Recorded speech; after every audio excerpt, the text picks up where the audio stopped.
VapeHaul.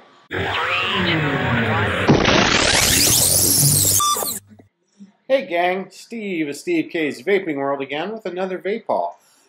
Today we have the Plus kit from Blu Cigs, the e-cigarette company now owned by Lorillard and I guess in the near future Imperial Tobacco. This is the Plus kit. It's kind of a deluxe kit they sent me. The one I see online doesn't seem to have the same packaging. This has a classy looking black on black monochrome box. It looks like the kit you can buy, which is about 43 bucks online, which is actually not bad for one of these cigarette kits. They tend to be pricey and all. This one has 4 different flavors of the tanks, which we'll get into in a minute. Portable charging case, 2 batteries. Hard to see there. The traditional charger, and of course the charging case also charges.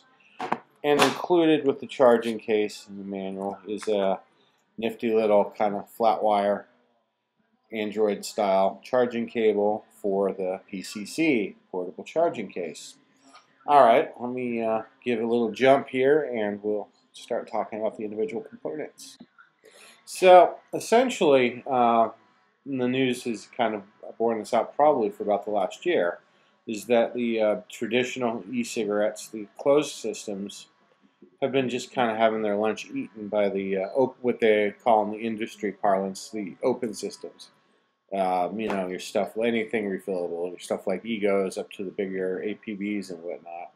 So a lot of the kind of traditional makers, you know, V2 has the V2 Pro line they've come out with. House from whoever that was, I forgot. Anyway, they're all coming out with kind of refillable sort of, a lot of them are Ego style or better. Blu is sticking with its guns. And what they've come out with is basically a traditional automatic battery with a higher capacity than the traditional things. And this, which looks like a traditional cartomizer, but it's actually a tank. It's essentially a tank in a cartomizer shell. I'll put a cutaway of their image that sort of shows it. So essentially, instead of the cotton batting stuff, or actually not cotton, but polyfill you used to have in these guys, it's empty. You know, so it just holds liquid there. And at the top of it, and that's the reason I cut away to that picture, because I did a horrible butchering job of cutting this thing open. But as you can see, it's your basic sort of horizontal tank coil. And yeah, I just mutilated the hell out of one of these tanks trying to pull it apart and see what ticks in there. The takeaway from it is these are closed, totally closed. They're pre-filled, not refillable. You know, you see what you get. They come in packs of 3. You use them, you toss the tanks. So the question is, you know, is this going to work for Blu? When I was using it, I noticed the performance is just damn good for a cigarette, and that helps because, you know, obviously the open system stuff, you know, even an Ego will outperform most cigarettes. So they've got that part they're working with. You know, it's not a cloud chasing device or anything, but it works well. But then there's the other half of the equation, the refilling. Obviously, you don't get that with here. You're very limited in your liquid choices. Fortunately, Lorillard kind of grandfathered Blu a little bit in flavors. Most of the big tobacco e-cigarettes are just going to be available in tobacco and menthol. Blu got to keep some of its flavors. In this case, the Plus, the tanks only come in 4 flavors. Your traditional tobacco, your menthol, then there's Vivid Vanilla, and then the Cherry Crush. And those are the flavor choices. I'm kind of partial to the fruity flavors, so I've been puffing on this a bit with the Cherry Crush tank. I'll just take a puff or 2 here. I do like this. It's one of my favorite. You can't hear what I'm saying, can you? So one of my favorite things about automatics is that you can kind of just grip it in your teeth and puff away. You know, it's easy to use. That is one of the nice things, and why a lot of people kind of get into vaping, starting with a cigarette, just because, I mean, what the hell is simpler than smoking a cigarette, right? You set the damn thing on fire and you puff. So this gets close to that, but like with any auto, you kind of have to, it's more like a cigar. You have to give it a few primer puffs to get it really going good.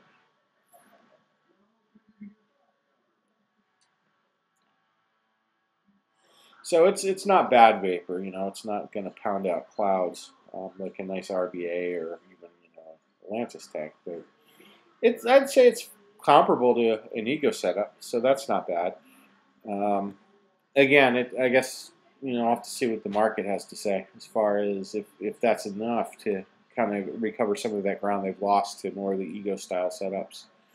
So we have the PCC here. Blu's had a PCC forever, so this is a nice case as far as they go. It's got the I showed you the cable for it, of course. It's got the micro USB to charge it. A couple of status lights shows you when it's charging the e-cig battery and when the case itself is charged up. Super simple operation. So slot-wise, let's see, it's going to be hard in this lighting. So there's 5 slots. You've got the charging slot that you can drop in the battery. Let me grab another battery here. And then there's a full-size slot. So in there you can drop your fully loaded and ready to go e-cig setup. You set up this one's where the battery goes. And this is you don't have to thread it in or anything. It's just a push contact. So basically, when you close the lid, it'll shove it in there and charge. And we can see here the lights are changed, so it's charging up. Pretty simple. I forgot what the milliamp rating is on it. Typically, these things are usually good for 3 or 4 charges on one of these traditional batteries. It's not a bad setup. This is a nice rubberized plastic. It's decent. It's very pocketable, which always rates high with me. I love stuff I can just shove in my pockets. So, especially for the $42 kit, like I said, this seems like a weird kind of almost like a special press kit they say because it has more cartridges. But otherwise, it seems like it comes with all the same stuff in the other kit. So you got your wall wart, of course, and your regular old USB charging to directly charge the battery. For the money, it's certainly not bad. The flavor, it's okay. I'm probably not a huge fan of the Cherry Crush. It's not bad. It's not offensive. It looks like it's only available in 2 strengths. They're medium, which is 12 milligrams milliliter, and 24 milligrams milliliter. They used to have a low, which is what I asked for, but they told me it was nobody bought them at low, which I guess isn't too surprising. I think you don't start getting into lower nicotine until you start getting a little further along. So when you start out, you're going to use the higher nicotine stuff, I think. So I'll do a more full write-up on Steve K's Vaping World, of course, once I've had actually more time with it. This is, of course, the quick show and tell video, which is not so quick anymore. I really hate when I go over 5 minutes. So I'm going to go ahead and jump off, guys. Thanks for watching, and don't forget to subscribe, and don't forget to visit stevevape.com early and often. All right, gang. I'll catch you later. This is Steve of Steve K's Vaping World. I'm out of here.